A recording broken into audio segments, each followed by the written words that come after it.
answer we must give is perhaps a very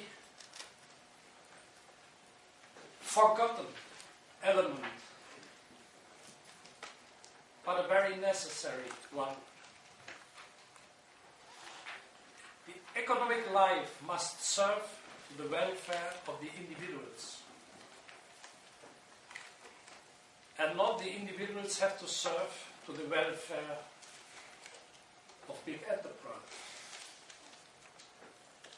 Responsibility in economic life, in my eyes, in the eyes of my colleagues in the European Parliament, of the European social democracy, is everything what happens in economic life must contribute to social cohesion and must contribute to a sustainable, long-standing framework for the states and within the states for the citizens, not to guarantee them that they can become millionaire in a foreseeable time.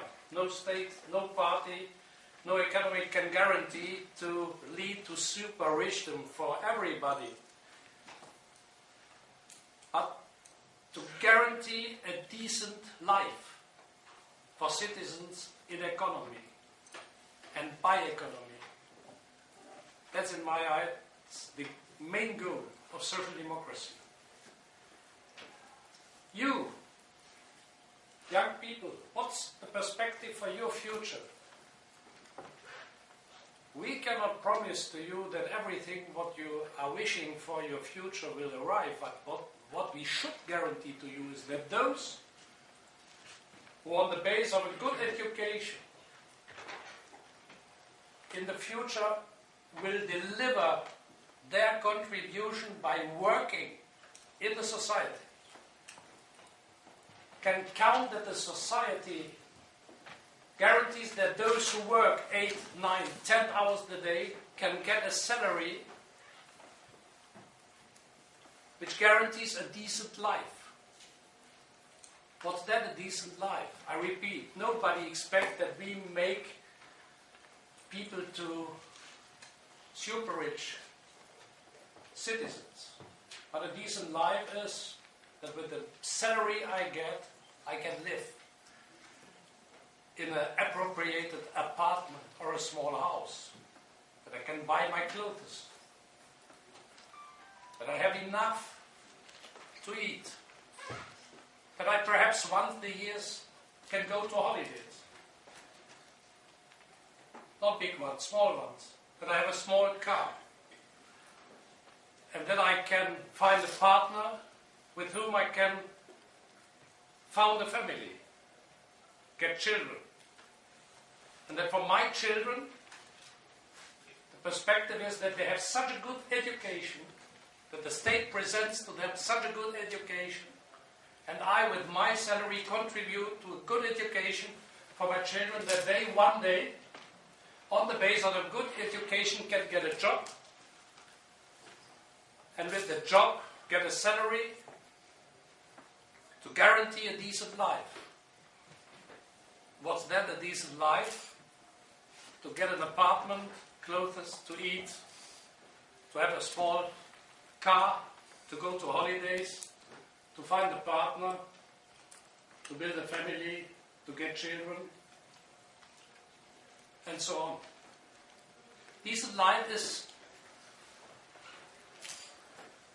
a promise to a sustainable and reliable framework for a state or a state in an international state union like the European Union to organize an economy which gives guarantees to the people that, I repeat what I said, the first answer is we must serve to the interests of ordinary people, and not the ordinary people in the mass have to serve to the interests of big, free, floating international capital. That's the enormous difference between us, the Social Democrats in Europe, and those would tell another story. Only the free, uncontrolled markets generate such benefits that we have enough to distribute and to satisfy at the end the wishes and the demands of ordinary people. That was the ideology of the last 10, 50 years. In the European Parliament, I listened often, very often, to the speeches of the Internal Market Commissioner Charlie McGreevy, Irish Commissioner. The message of this man, former Finance Minister of Ireland, by the way, one of the most bankrupt states in the European Union. The Irish Commissioner Charlie McGreevy, former Minister of Finance of the country, told to me and to us, look, your old-fashioned 19th century thinking, social welfare, social justice, coherence in the society, that's over, that's finished. In the 21st century, the decisive element is who is the quickest one on the international markets without any rules. And the financial markets, not industrial production, not services. No, the free floating capital on the international speculation markets without any rule gives us such high amount of benefits that we have enough money to distribute it to the people. But before we distribute it to the people, we must let float the capital worldwide. And please don't introduce rules, because rules will only lead that those who have money, who can play with the money on the international stock exchanges, go to Singapore or to Hong Kong or to New York.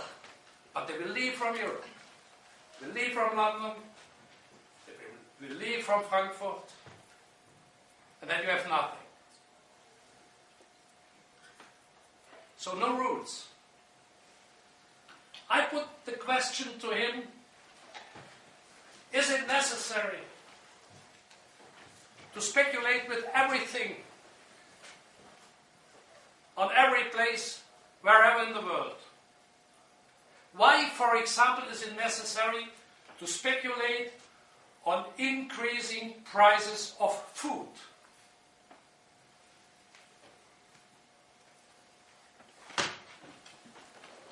I repeat my question. I put the question in the European Parliament, is there somebody in this House who can tell me to which extent it is useful to speculate that in a foreseeable time, let's say in 3 years' time, 3 months' time, 3 weeks' time, food prices worldwide will increase about, let's say, 25%.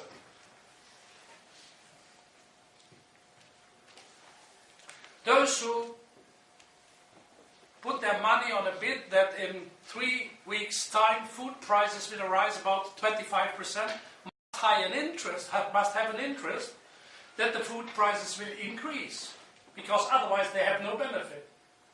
But how food prices can increase? By reduction of available food. If there is less food, the prices increase. Less food